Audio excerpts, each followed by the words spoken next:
Dans cette série, le livre de Ruth, troisième partie, il y a 4 chapitres dans le livre, je le fais en 4 messages. Donc, on est rendu au troisième chapitre intitulé « À tes pieds ». À tes pieds, et on va juste revoir les 2 premiers chapitres ensemble. On a vu que vous ne savez pas ce que vous ne savez pas. Dieu est à l'œuvre même dans nos souffrances, et je dirais même si on ne le voit pas à l'œuvre ou qu'on ne comprend pas en ce moment même ce que Dieu est en train de faire, il est là. Donc nous savons du reste que toute chose concourt au bien de ceux qui aiment Dieu, de ceux qui sont appelés selon son dessein. Romains 8, 28. On a vu la semaine passée, dans le deuxième message, que Dieu est derrière la bienveillance humaine, dans sa sagesse, dans sa providence, dans son amour, sa miséricorde, son chesed, en hébreu, sa bienveillance. Dieu met des gens sur notre route, met des ressources sur notre route. Il orchestre toutes choses pour nous bénir, prendre soin de nous. Donc, Dieu est derrière même la bienveillance humaine. La bienveillance commence dans nos paroles, dans nos paroles.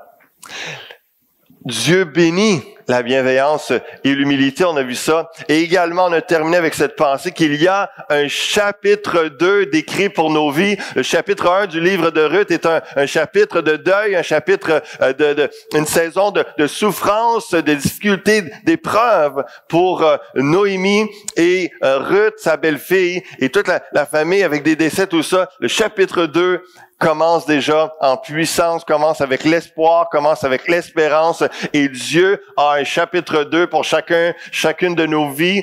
On est dans des saisons différentes, mais gardons courage, gardons espoir en Dieu. Il y a toujours de l'espoir dans le Seigneur, il y a une puissance, il y a quelque chose que Dieu a prévu, que vous ne savez pas, mais que Dieu a des bénédictions. Il veut accomplir ses promesses dans vos vies. Alors, si vous me permettez, on va continuer la lecture dans le chapitre 3 et on va s'arrêter ensuite à regarder à qu'est-ce que ça nous inspire, ce troisième chapitre, Ruth.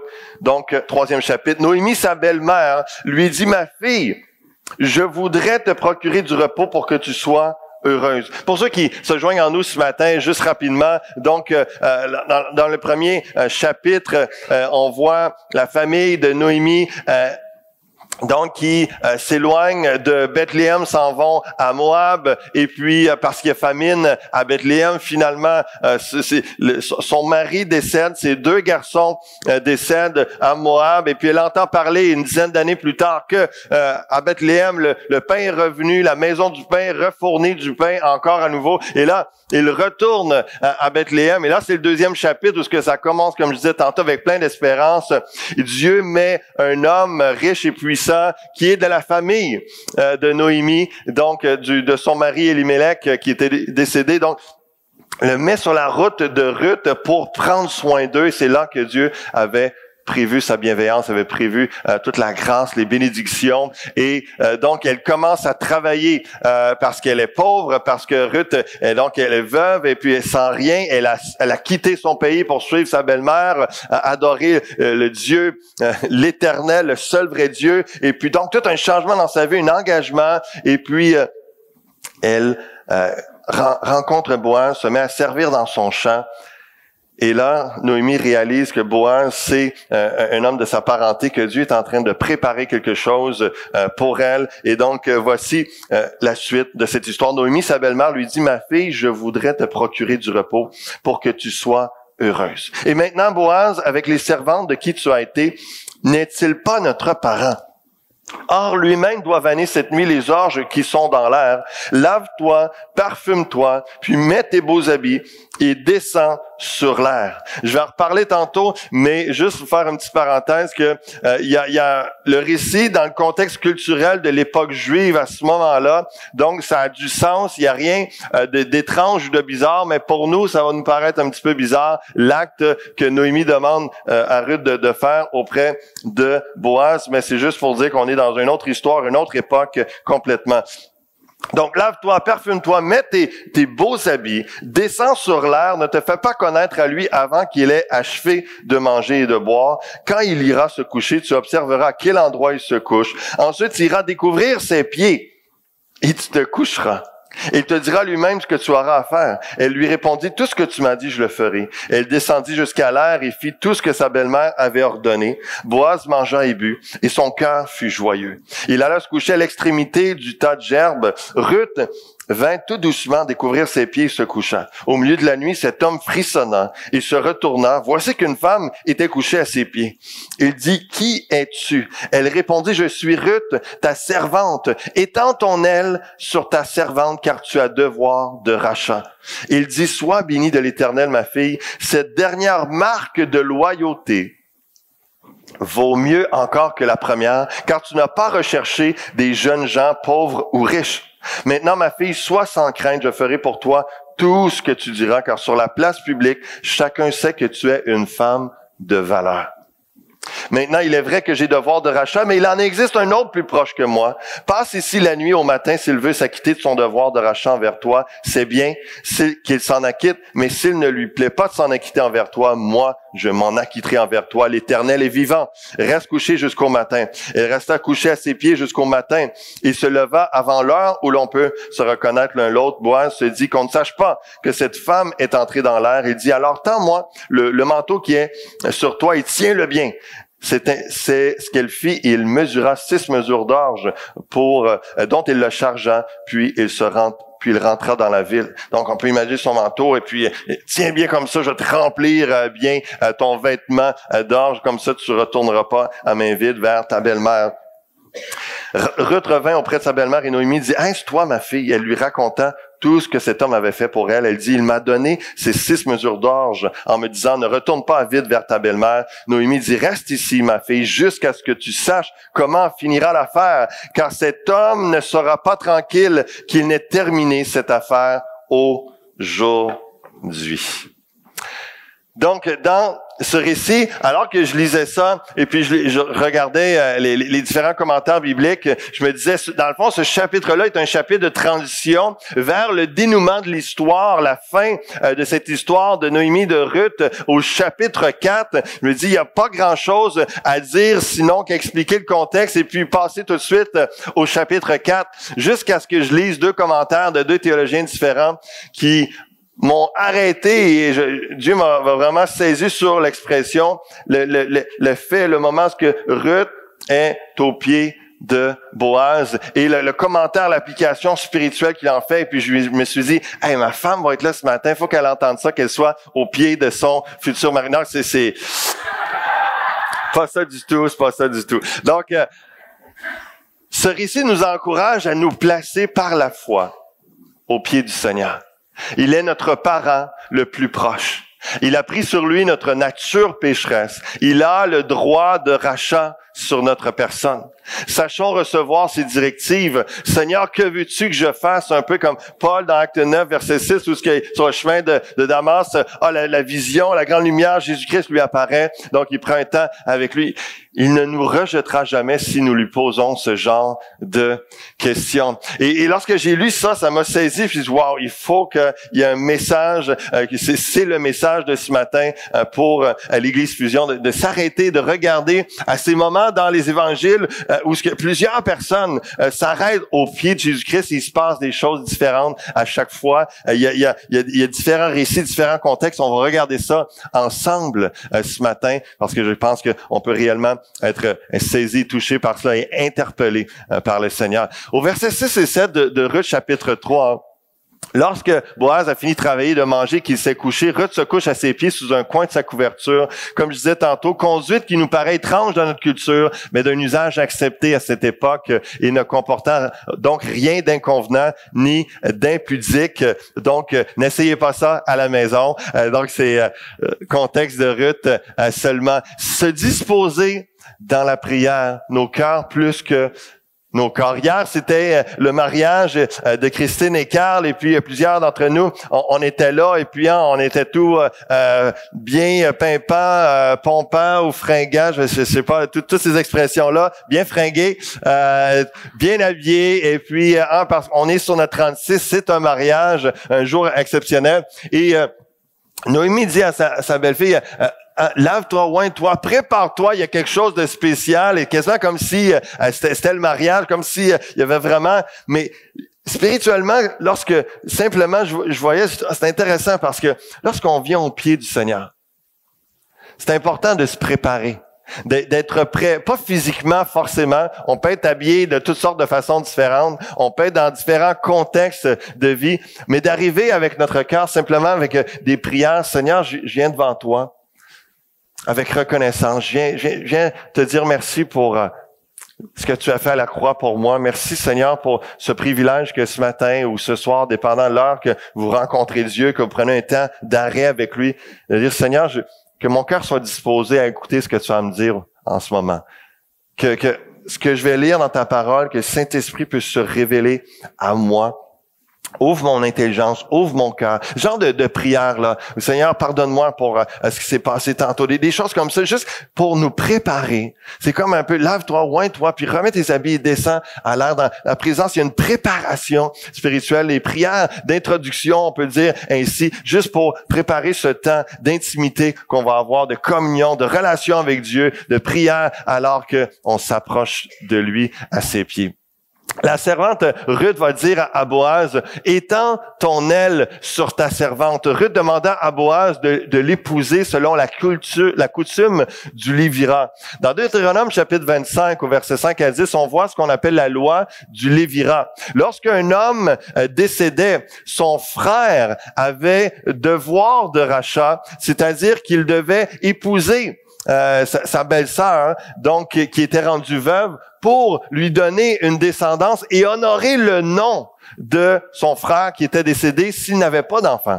Donc, c'était le cas de Ruth, et c'est ça la loi du Lévira, et c'est pour ça que Ruth va voir Boaz, selon la loi de Moïse, selon cette loi-là que Dieu avait donnée des temps, des années auparavant. Et donc, c'est pour ça que Boaz, c'est un homme de Dieu, un homme qui veut respecter Dieu et qui n'avait pas d'épouse. Et puis, donc, il y a tout ce contexte qui est là. Et elle dit, étends ton aide sur ta servante, qui veut dire ça littéralement, utilise ton droit, ton devoir de rachat envers moi. Elle était disposée à ça. Mais en même temps, ce qui est intéressant, c'est qu'au chapitre précédent, au chapitre 2, Boaz lui avait dit avec des paroles de bienveillance et de bénédiction, lui avait dit que Dieu te bénisse, toi qui as choisi de venir te réfugier sous les ailes de l'Éternel. Et donc, c'est comme si elle lui renvoie ça. Elle dit, tu m'as encouragé, tu as lancé une bénédiction sur moi parce que je me suis réfugié sous les ailes de Dieu. Mais là, je continue de le faire en respectant sa parole, la loi du Lévira, dans leur contexte juif à l'époque.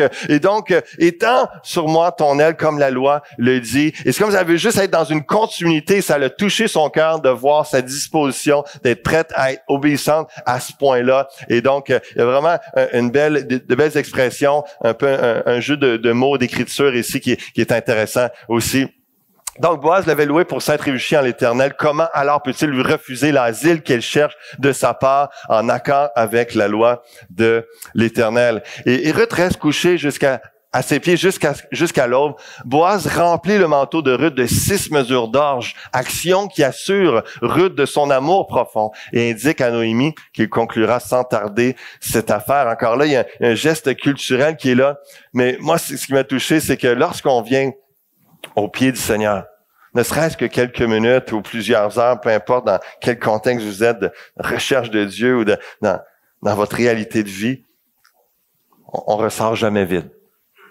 Lorsqu'on s'arrête et puis qu'on vient au pied du Seigneur pour vraiment entrer en communion, un cœur à cœur, une vraie conversation, un vrai temps où on s'arrête, on se concentre sur Dieu, il ne nous laisse pas repartir avec notre besoin. Il ne laisse pas repartir les mains vides. Il ne laisse pas repartir le cœur vide.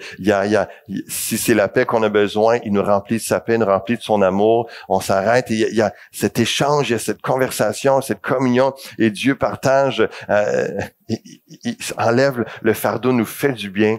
Et si c'est une force pour le ministère, pour une action à accomplir, Dieu le fait. On repart avec les mains pleines d'outils, d'équipements, la grâce de Dieu, sa force pour continuer à œuvrer, prendre soin des gens autour de nous. Dieu ne nous laisse jamais partir les mains vides alors qu'on va à ses pieds. Je vous encourage. Je vous encourage à vous arrêter, à aller à ses pieds dans les prochains jours. Au verset 18, Noémie dit, « Sois tranquille, ma fille. jusqu'à ce que tu saches comment finira la chose, car cet homme ne se donnera point de repos. Et je trouvais ça intéressant, encore une fois, le jeu de mots, parce que toi, reste tranquille, parce qu'il y en a un, lui, qui ne restera pas tranquille. Lui, il va travailler fort parce qu'il te veut, et puis il veut accomplir aussi la volonté de Dieu. Jusqu'à temps que ça soit réglé, là, ça sera pas tranquille, mais toi, sois en paix. Fais juste attendre. N'est-ce pas encore là la même relation qu'on a avec Dieu, où ce que on vient à lui? On lui parle, on prie avec foi, avec humilité. La prière du juste a une grande efficacité. La parole de Dieu nous dit. Et lorsqu'on élève nos prières, on remet nos besoins, nos fardeaux à ses pieds. On prie, on demande sa grâce. On prend un temps pour être ressourcé. On repart et on sait qu'aussitôt qu'on a élevé notre prière, qu'on a parlé, qu'on a intercéder, proclamer quelque chose, une promesse de Dieu, on s'attend à prier selon sa parole. La prière agissante du juste a une grande efficacité. On sait que les anges sont en train d'œuvrer. On sait que Dieu est en train d'avoir parti un processus d'intervention divine dans notre situation, dans notre Église, dans notre vie, dans notre famille. Parce qu'on lui a demandé selon sa parole. On lui a demandé, je suis pas en train de dire que ça va s'arriver dans 24 heures. Ça lui appartient, mais je peux vous assurer, selon sa parole, que la prière agissante du juste a une grande efficacité. Et je crois que comme Boaz, jusqu'à temps que ça soit pas réglé, il restera pas tranquille. Il y a des anges, il y a une activité spirituelle, ça restera pas tranquille. Jusqu'à temps que ça soit accompli, jusqu'à temps que l'objectif soit atteint, jusqu'à temps que la prière soit exaucée, jusqu'à temps que la promesse soit remplie, parce que Dieu est fidèle à sa parole, Dieu est fidèle à sa promesse, il entend vos prières et il le dit dans sa parole également, je vous dis tout ce que vous demanderez. Jésus nous a dit ça en priant, croyez que vous l'avez reçu et vous le verrez s'accomplir. Pourquoi? Parce que aussitôt compris, il y a quelque chose qui est mis en branle, il y a quelque chose qui est en train d'opérer, il y a un processus d'intervention. On le voit pas toujours, on sait pas toujours, on comprend pas. Mais je peux vous garantir qu'il y a des gens dans les lieux célestes que c'est pas tranquille. Parce que ça bouge, il y a du combat, il y a de l'intercession, il y a de l'interférence, mais il y a du combat par l'intercession. Mais nous, après avoir prié, après avoir été au pied du Seigneur, on peut attendre l'esprit tranquille. On peut attendre l'esprit tranquille parce que Dieu est en train d'opérer. Dieu est en train d'intervenir. Je vous le dis, Jésus nous dit, tout ce que vous demanderez en priant, croyez que vous l'avez reçu, vous le verrez s'accomplir. Pourquoi se mettre au pied du Seigneur? On a déjà vu différentes bonnes raisons, mais juste regarder 5 récits rapidement, en résumé avec vous ce matin. 5 contextes différents où des personnes sont venues au pied du Seigneur et qu'il y a eu une intervention divine. On va regarder ça ensemble ce matin. Et juste avant, avec le dictionnaire biblique qui nous dit qu'est-ce que ça veut dire être au pied du Seigneur. Tomber au pied de quelqu'un est un signe de soumission totale. Il y a différents versets que lorsque ce sera, le lien sera sur le site web, vous pourrez avoir le PowerPoint aussi, les notes, aller voir tous les passages bibliques. Donc, tomber au pied de quelqu'un est signe de soumission totale, de vénération, accompagnant souvent une prière. Étreindre les pieds de quelqu'un, c'est le supplier ou l'adorer. Les baisers est un signe d'abaissement ou au contraire un acte exprimant la reconnaissance et le don de soi. Déposer quelque chose ou quelqu'un au pied d'une personne, c'est les confier à ses soins. Être assis au pied de quelqu'un, c'est avoir l'attitude de l'élève vis-à-vis de son maître, car en Israël, les étudiants étaient effectivement assis par terre autour de l'enseignant, assis sur une chaise. Donc déjà, on voit un petit peu les contextes, l'expression, ce que ça représente, puis on va voir ça ensemble concrètement. Pourquoi se mettre au pied du Seigneur dans différents récits bibliques. Et dans Matthieu 28, on voit pour l'adoration. Au verset 6, il n'est point ici, il est ressuscité comme il l'avait dit. Donc, il y a eu la crucifixion, il est enseveli, et là, le 3e jour, Jésus est ressuscité. Et là, il y a des femmes qui le cherchent. Elles se font dire, il est ressuscité comme il l'avait dit. Venez, voyez le lieu où il était couché. Et allez promptement dire à ses disciples qu'il est ressuscité des morts. Et voici, il vous précède en Galilée. C'est là que vous le verrez. Voici, je vous l'ai dit. Elles s'éloignèrent promptement du sépulcre avec crainte et avec une grande joie. Et elles coururent porter la nouvelle aux disciples. Et voici, Jésus vint à leur rencontre. Et dit, je vous salue. Elles s'approchèrent pour saisir ses pieds et elles l'adorèrent. Elles se prosternèrent en adoration, l'expression qui est là, ce que représente, elles l'adorèrent. Et combien, juste en ayant pris la Sainte Seine ce matin, le pain et le vin qui représentent en cette coupe, représente le sang de Jésus-Christ, son corps qui a été brisé. Et lorsqu'on pense que si on est l'Église aujourd'hui, si on est enfant de Dieu, c'est parce que Jésus est ressuscité. Lorsqu'il est mort sur la croix, c'est parce qu'il est ressuscité. Il agit en nous, il est là. Il y a toujours une raison. Lorsqu'on revient avec cette prière du psalmiste, rends-moi la joie de mon salut, de revenir à comprendre, à se rappeler pourquoi on est enfant de Dieu, ce que Christ a fait. Aussitôt, le Saint-Esprit nous saisit, puis c'est comme juste, Seigneur, merci pour ta résurrection, merci pour ton salut, merci pour ta grâce, merci pour ton pardon, merci pour ta... Et on est là, et puis on fait juste l'adorer. Reconnaître qui il est, se prosterner, se soumettre complètement, s'abandonner à Dieu, reconnaissant qu'il est Seigneur et Sauveur. Il est le roi des rois. Et c'est ce que ces femmes l'avaient suivi et elles ont fait ça parce qu'ils l'ont vu. Il avait promis sa résurrection, mais là, elles le constatent, elles sont saisies, puis elles réalisent, nous sommes devant le Dieu des dieux. Nous sommes devant le roi des rois. Lorsqu'on s'approche de Dieu, je vous encourage à venir au pied du Seigneur et à reconnaître sa seigneurie, à reconnaître que c'est un Dieu de vie, de résurrection.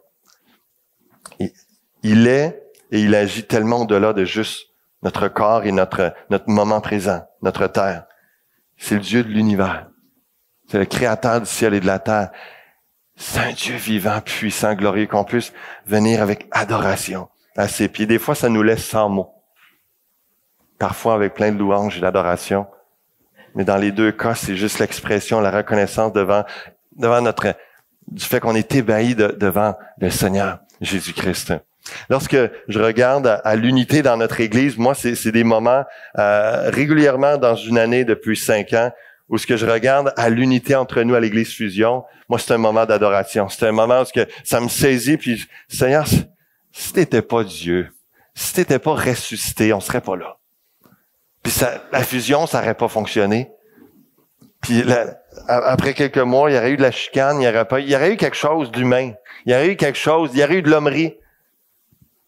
Mais cette chimie, ce respect, cet amour profond, les uns pour les autres, c'est parce que Jésus est ressuscité. Puis lorsque régulièrement, comme je l'ai dit, il y a des événements, il y a des bouts, des fois, c'est juste un petit détail, puis ça me fait, dans mon cœur, c'est comme Seigneur, je viens à ses pieds, puis, gloire à toi.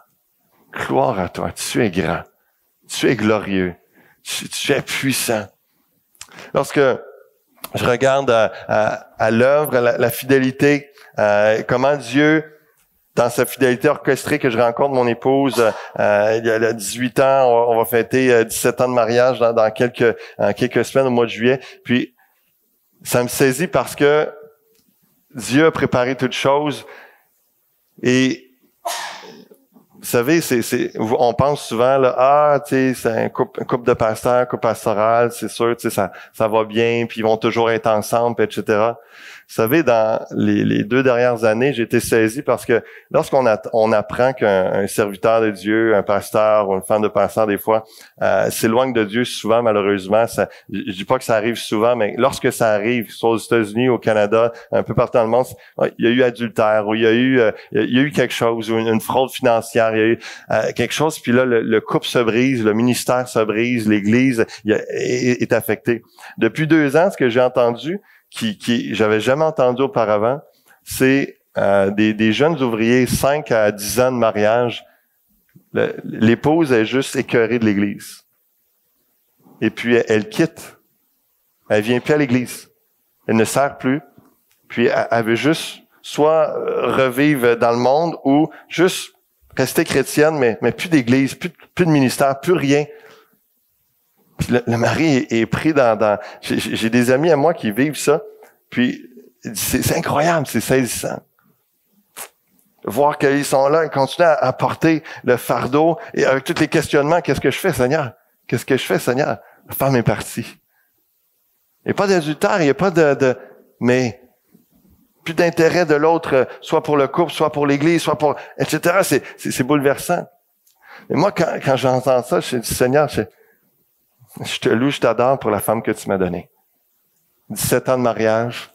Puis encore hier soir, après ce qu'on est revenu du mariage, juste les paroles qu'on s'est échangées, puis qu'elle m'a dites, puis ça m'a donné confiance que ça va continuer encore longtemps.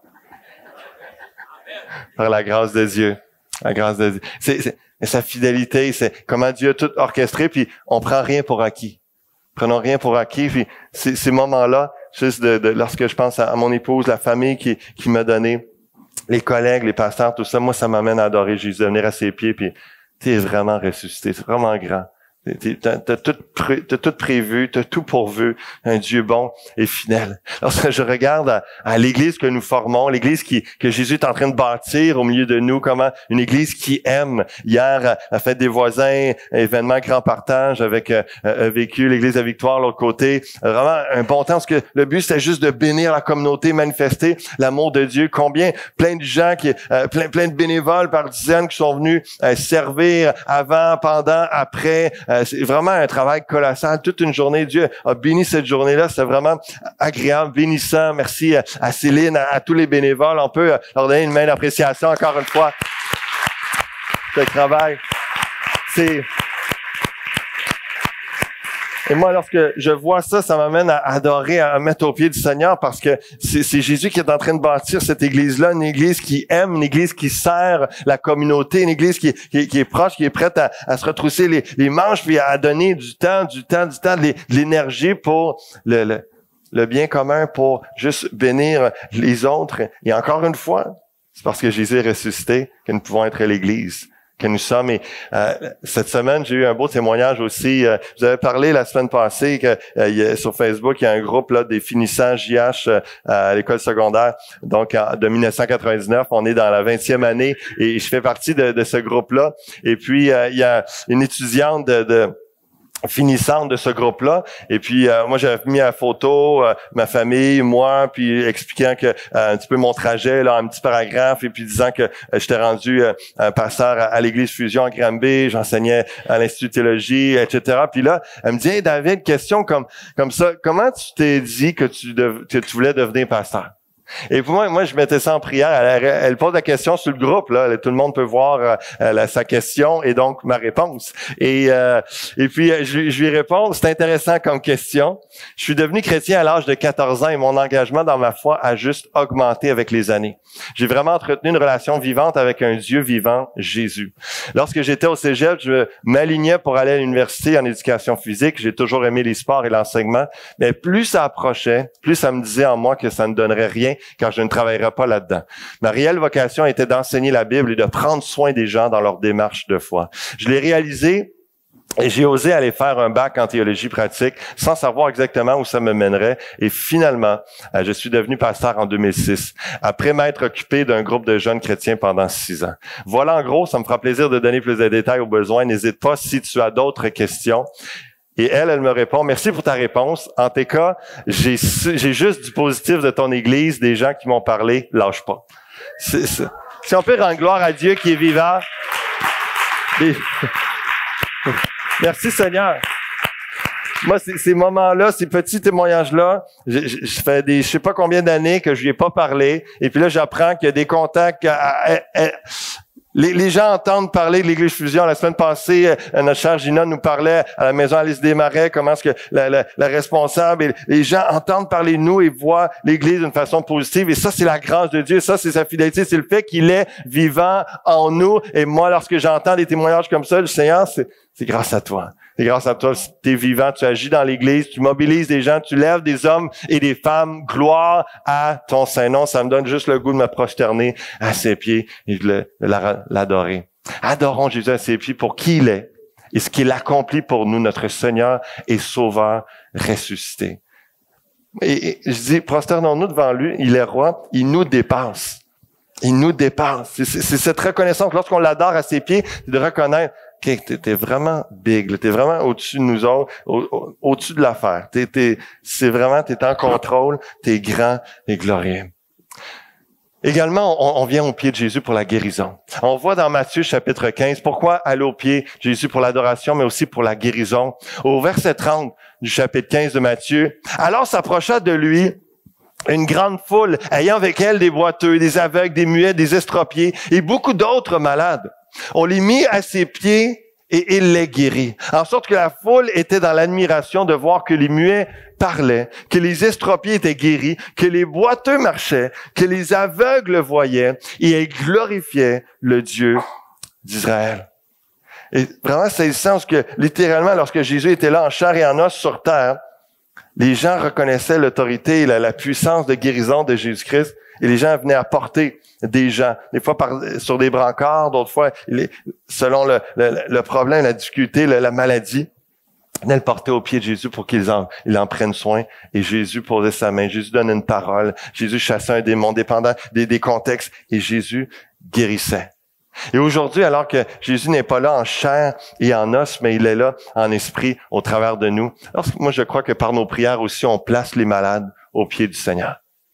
Lorsqu'on prie pour un frère ou une sœur, lorsqu'on prie pour Adrien, lorsqu'on prie pour Serge ou Evelyne, lorsqu'on prie pour des gens dans l'Église, notre sœur Mélanie, ou plein de gens qu'on sait, on les a vus sur les noms sur le bulletin et bien d'autres, je crois que réellement, on les place au pied du Seigneur pour qu'ils soient dans un contexte de guérison. Et j'étais béni de me rappeler cette semaine comment Dieu a fortifié, a ramené notre frère Yvon après un accident grave qu'il a eu l'année passée. Parce que Yvon Laflamme était sur le toit et a chuté en bas du toit. Il est tombé sur le dos, s'est fracturé 7 vertèbres.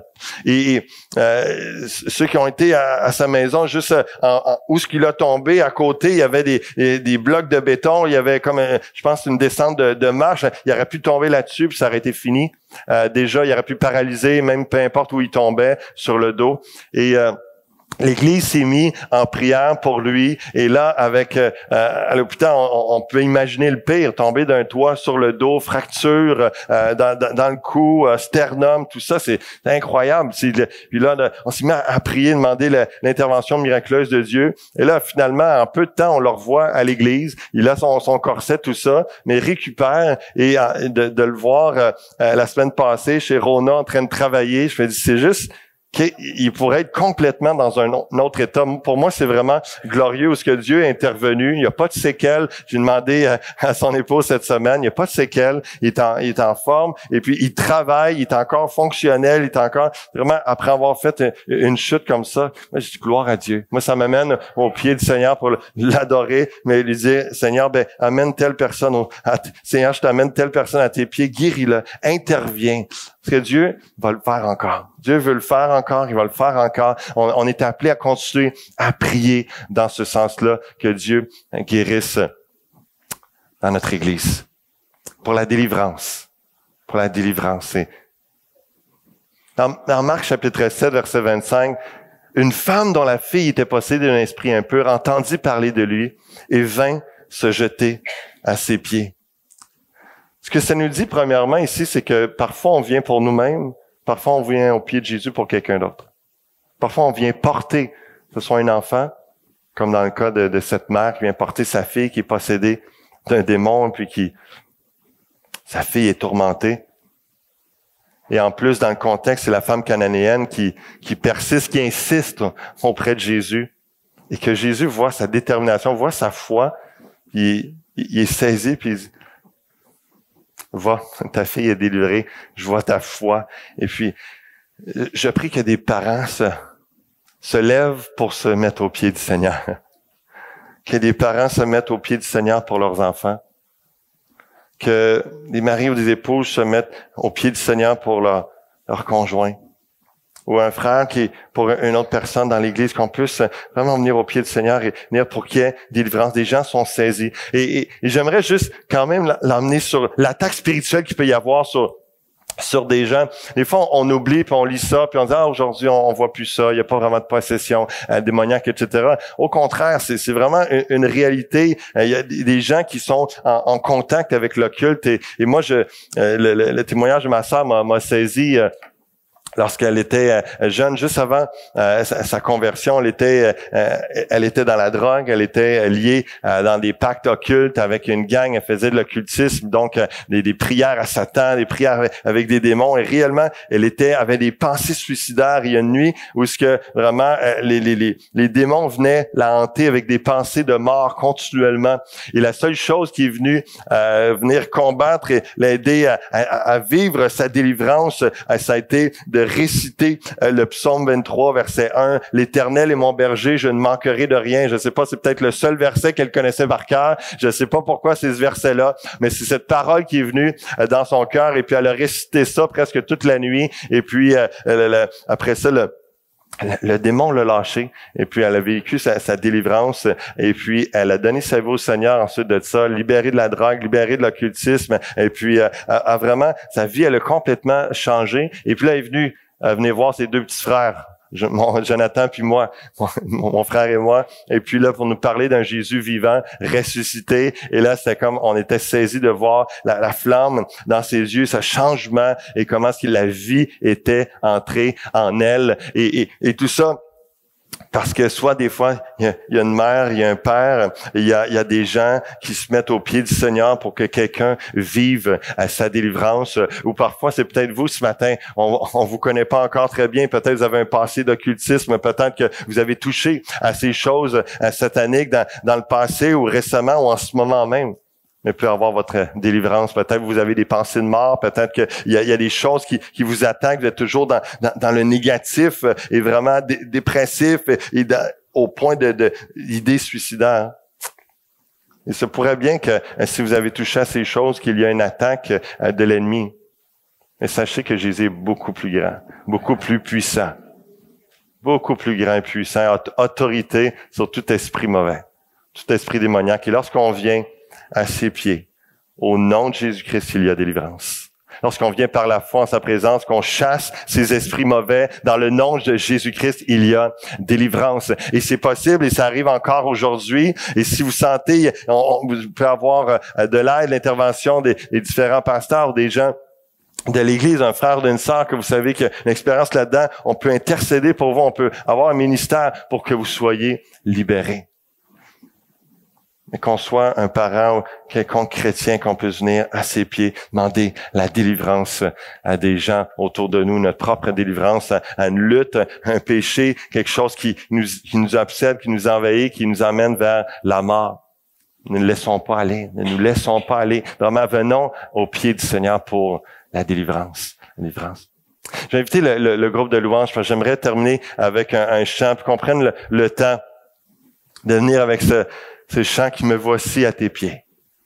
Un chant que vraiment touchant et saisissant, puis dépendant le contexte, que ce soit pour l'adoration, la guérison, pour la délivrance ce matin, je veux qu'on ait un temps de ministère ce matin. Et l'équipe de prière, s'il y en a qui s'avancent, l'équipe de prière, les pasteurs pourront s'avancer, qu'on prenne quelques minutes ensemble pour vraiment prier à Dieu, crier à Dieu, demander une touche de son onction, une touche de son esprit, et de faire la différence.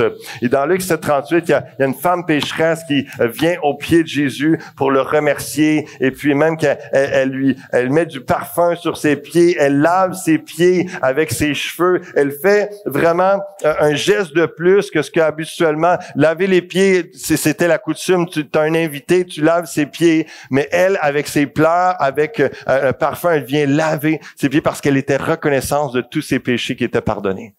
Elle était reconnaissante de ce que Jésus avait fait pour elle, et c'est une autre raison en toutes circonstances, lorsqu'on réalise où est-ce qu'on était avant, qui on était avant, et maintenant qui nous sommes, et l'espérance de qui nous serons avec des corps glorifiés, l'espérance de la vie éternelle en Jésus-Christ, ça nous amène au pied du Maître pour le remercier.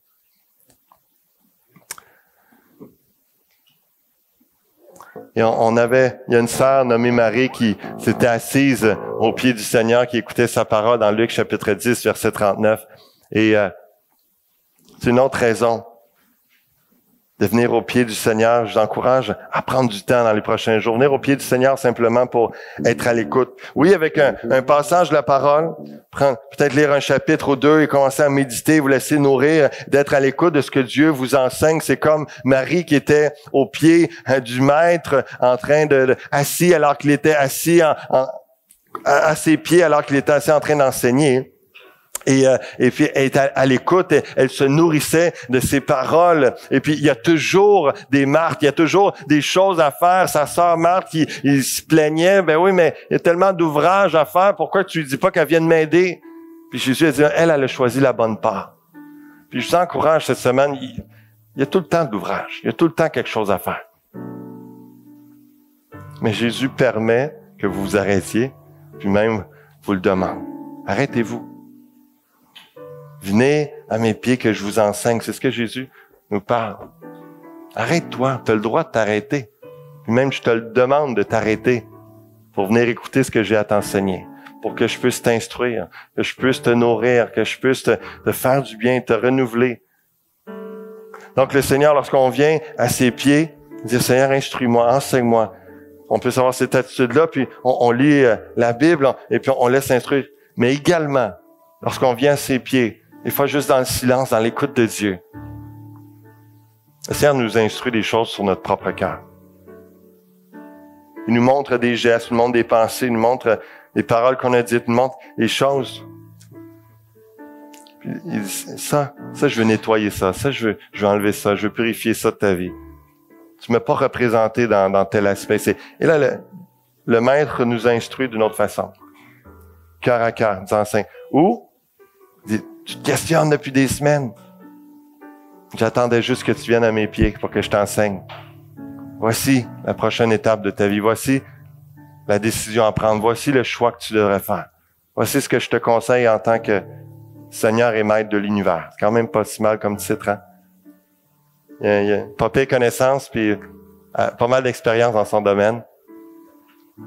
C'est un bon conseiller. Il veut nous instruire, et lorsqu'on vient à ses pieds, il peut nous enseigner, nous parler. J'encourage à le faire cette semaine. 5 bonnes raisons de se mettre aux pieds du Seigneur pour l'adorer, pour être guéri, pour être délivré, pour le remercier, pour écouter sa parole. Je vous invite à vous lever. Et alors que ce chant va nous être chanté, voici à tes pieds pour te demander une touche de ta présence. Vois mon désir de te servir, vois, je te donne tous mes rêves. Et puis arriver avec ça, puis peut-être que ce sera simplement de l'adoration pour vous ce matin, puis d'aller continuer cette semaine. Peut-être que ce sera pour...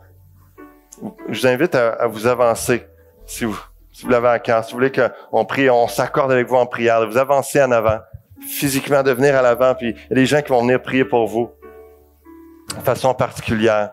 S'accorder, s'associer avec vous en prière, demander une touche de Dieu. On va venir ensemble au pied du Seigneur, soit demander pour la guérison, soit pour la délivrance. Que ce soit pour demander une instruction au Seigneur, l'écouter, se laisser enseigner. Soit tous les autres, on peut être là en adoration également, en reconnaissance, remerciement, au pied du Maître. En abandon total, en soumission à lui, reconnaissant qu'il est le ressuscité. Il est le roi des rois. Il nous dépasse. Il s'encoche, notre Dieu. Il est vraiment grand. C'est le maître de l'univers. Alors qu'on va chanter ce chant avec cette prière d'une touche particulière, alors qu'on vient à ses pieds. Rappelez-vous, Ruth n'est pas partie les mains vides. Et si cette image m'a touché, je vais vous la laisser vous ne repartirez pas les mains vides. Vous ne repartirez pas le cœur vide alors que vous venez à ses pieds, au pied du Maître. Amen. Amen. Seigneur, alors qu'on va chanter, alors qu'on va s'approcher, quelques minutes devant toi, les gens qui ont différents besoins, tu les connais. Interpelle-les, touche leur cœur, Seigneur. Dieu, viens faire une œuvre. Les gens que nous-mêmes, Seigneur, on s'avance devant toi. On s'avance en avant ici ce matin par la foi. Comme cette femme cananéenne qui est venue intercéder pour son enfant, pour la délivrance. Seigneur, ce geste de venir à l'avant, Seigneur, c'est un pas de foi qu'on fait. On vient à tes pieds, reconnaissant qui tu es. Alléluia. Alléluia. Quand vous êtes prêts, avancez-vous et on va chanter ensemble et on prie ensemble. Alléluia.